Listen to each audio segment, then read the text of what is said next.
chamo Nela Chassal, eu sou engenheira civil formada pela PUC em 2011. Durante a faculdade eu fiz uma graduação sanduíche na França, então entre 2009 e 2010. E logo após que eu finalizei a faculdade, então eu iniciei o meu MBA em gestão de projetos. Eu iniciei também em 2012 como aluna especial da URGS do mestrado acadêmico, mas eu fui voltar como aluna regular somente em 2017 e eu finalizei agora em 2020. E atualmente, então, eu sou gestora do setor de planejamento, orçamento e BIM, na Encontro Engenharia e Construções, e também esse ano eu vou iniciar como prof de pós-graduação do IPOG e da PUC no curso de BIM.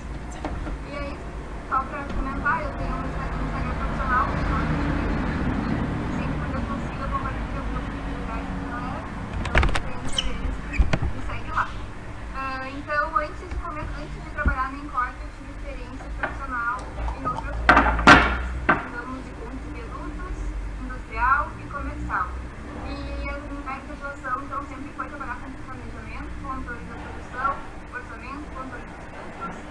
Na Sogel eu implementei o RT Ciente e na Encorte atualmente, então, eu estou fazendo a implementação do BIM. Então, para falar um pouquinho da Encorte. Então, a Encorte é uma empresa que tem 28 anos de atuação no mercado já. Ela tem uma linha específica da Morano, em que a gente é do segmento econômico, né, a gente faz prestação de serviço social, onde nós já estamos 10 anos no segmento, então, construindo esse tipo de obra. E nós temos atualmente 11 obras executadas desse tipo. Nossa implementação BIM, então, começou em 2017 e nós já, como normalmente a gente lança uma obra por ano, nós já tivemos aí um portfólio de obra BIM, né, de ciclos BIM de 3 obras. E hoje eu estarei mostrando para vocês alguns exemplos do passeio Citar e do solar da estampa. Então eu sempre gosto de mostrar essas fotos, que é todo o nosso percurso, né, onde mostra muito engajamento entre as pessoas, que é uma das coisas muito importantes quando a gente quer implementar BIM, né, nas empresas. Então a gente tem uma longa jornada aí de participação, de colaboração, que é super importante, então, sim, para o sucesso da implementação BIM. Então, vamos para o assunto de hoje. Já dá para começar?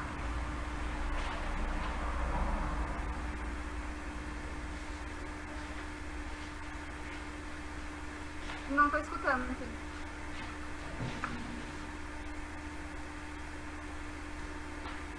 Bom, então eu vou começar. Então, o assunto de hoje, então, a gente vai falar sobre a integração então, do curso de trabalho em 4D e 5D, que foi, então, o assunto da minha pesquisa de mestrado e é o que eu venho implementando na Encorte, então, desde 2017. Então, quando a gente fala de integração, fluxo de trabalho e BIM 4D e 5D, a gente está falando de processo. E processo, então, é um dos pilares do BIM. Então, eu diria que é um dos pilares mais... Todos os pilares são importantes, mas, normalmente, esse pilar a gente esquece, a gente está olhando muito a tecnologia. Então, hoje a gente vai estar falando dos processos para fazer a integração do fluxo de trabalho BIM 4D e 5D. Então, só conceituando aqui um pouco o que tem a ver com essa apresentação de hoje, então a gente tem que entender 3D, o modelo 3D como sendo um modelo paramétrico que ele vai representar então o produto a ser construído. É ele que vai nos dar as informações de quantidades, de compatibilização, das simulações a serem feitas. O modelo 4D então é vinculado ao tempo, o modelo 5D então é vinculado ao custo. Só que como a gente está falando de coisas integradas, nessa apresentação a gente tem que ver eles de forma conjunta. Não tem como a gente analisar tempo e custo, então, de forma independente. Então, como eu falei para vocês, essa apresentação, então, ela é fruto de um trabalho integrado entre a academia, né, que seria o meu mestrado na URGS, e o mundo real, então, representado pela Encorte. Então, quando a gente, para fazer mestrado, para resolver um assunto de mestrado, a gente tem que encontrar uma lacuna de conhecimento. O que é isso? É encontrar um problema real que existe, né, no mundo real e que ainda não foi estudado na literatura. Então, né, quando eu estava pesquisando e descobrindo sobre o que eu poderia estudar, eu me baseei muito na minha experiência profissional. então, já tive, né, experiências em 4 empresas, e durante já trabalho nessas 4 empresas, os setores de custo e tempo eram setores independentes. E a gente sabe, então, o quanto trabalhar de forma independente causa problemas, né, para a gestão das obras. E quando a gente começa a trabalhar de forma integrada, a gente acaba tendo resultados muito mais positivos. Só uma pergunta, o pessoal do Zoom tá online já? Sim, temos pessoal aí online. Eu pensei que estava com... Eu acho que falou comigo antes e eu estava com o microfone aqui, com o som mudo, que eu estava resolvendo. Aí eu comecei a falar, então. Não pegando, tá? Tá. Então, no meu trabalho de mestrado, eu propus essa integração, setores de custo e tempo, que vai ser baseado nessa abordagem, baseada em localização, que eu vou explicar daqui a pouco o que é, e também utilizando o BIM como forma de apoio. Então, esse assunto, né, é pouco estudado na literatura, ainda há muitas lacunas de conhecimento aberto. Então, com o meu trabalho, eu completei contribuí um pouco mais com o desenvolvimento desse assunto.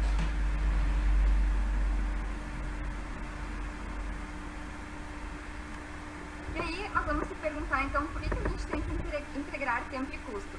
E aí, a gente já ouviu aquela expressão, então, que tempo é dinheiro.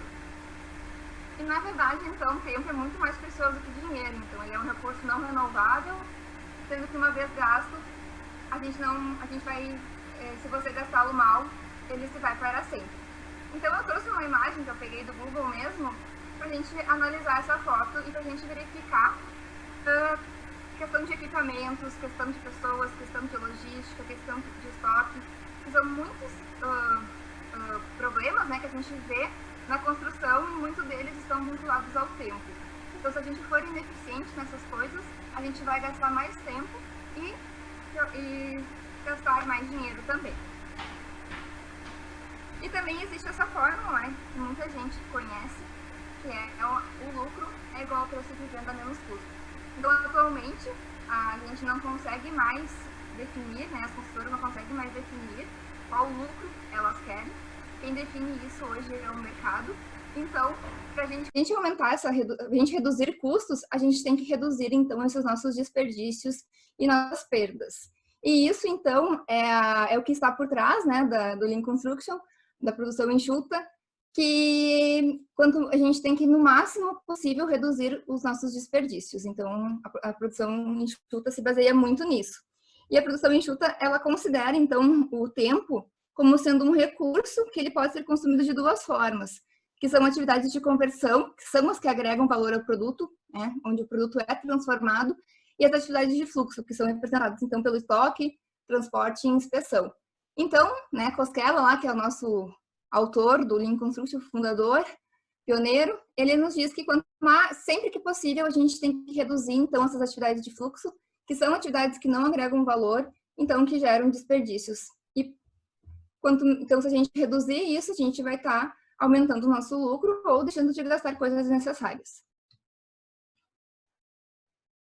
E aí, a gente tem que lembrar, então, que a gente está vivenciando, então, um momento de disruptura digital, que é quando as inovações, né, geram mudanças por meio das novas tecnologias, e o BIM, então, ele é conceituado como sendo o nosso elemento central desse processo de digitalização.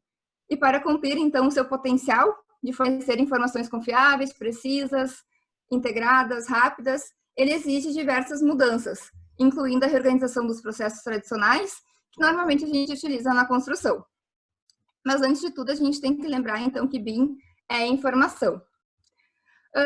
Então, a gente não adianta inovar em tecnologia e continuar usando, então, nossos processos arcaicos, fragmentados, deficientes de gestão e também de construção. Como exemplo, então, aqui eu trouxe uma composição de custo do TCPO, 13ª edição, onde a gente consegue ver insumos que são proporcionais ao tempo, misturados com insumos proporcionais às quantidades.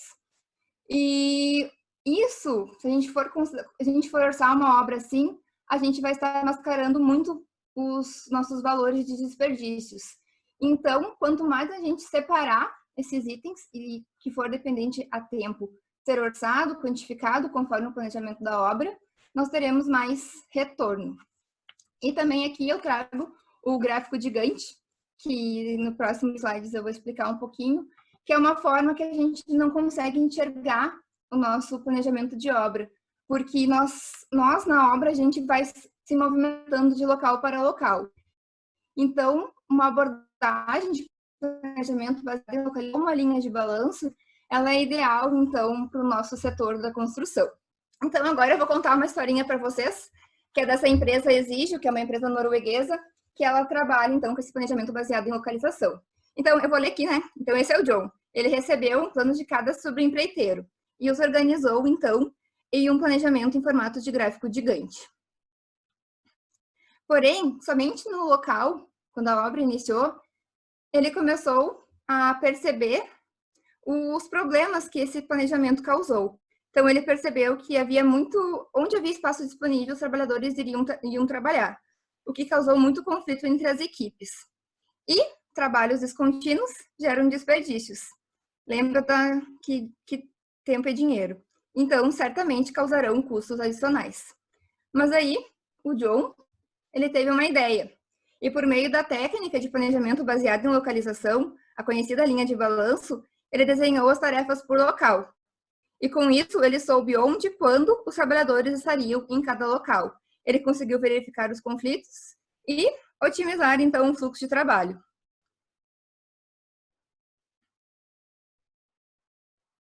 E também as folgas, então, puderam ser analisadas. Na abordagem tradicional pelo gráfico de Gantt, as tarefas, então, seriam forçadas a iniciar antecipadamente, o que causaria interrupção, então, do fluxo. Utilizando, então, a abordagem baseada em localização, as tarefas foram sincronizadas e organizadas de forma a ter um fluxo contínuo.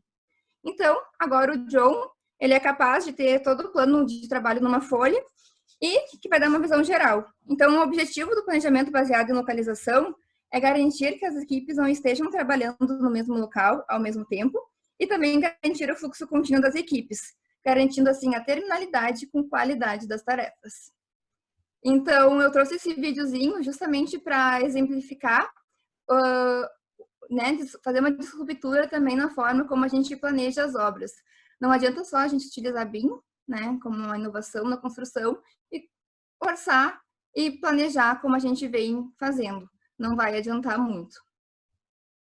Então, a gente viu até agora, né, essas vantagens de integrar tempo e custo. Qual que é o papel do BIM nisso?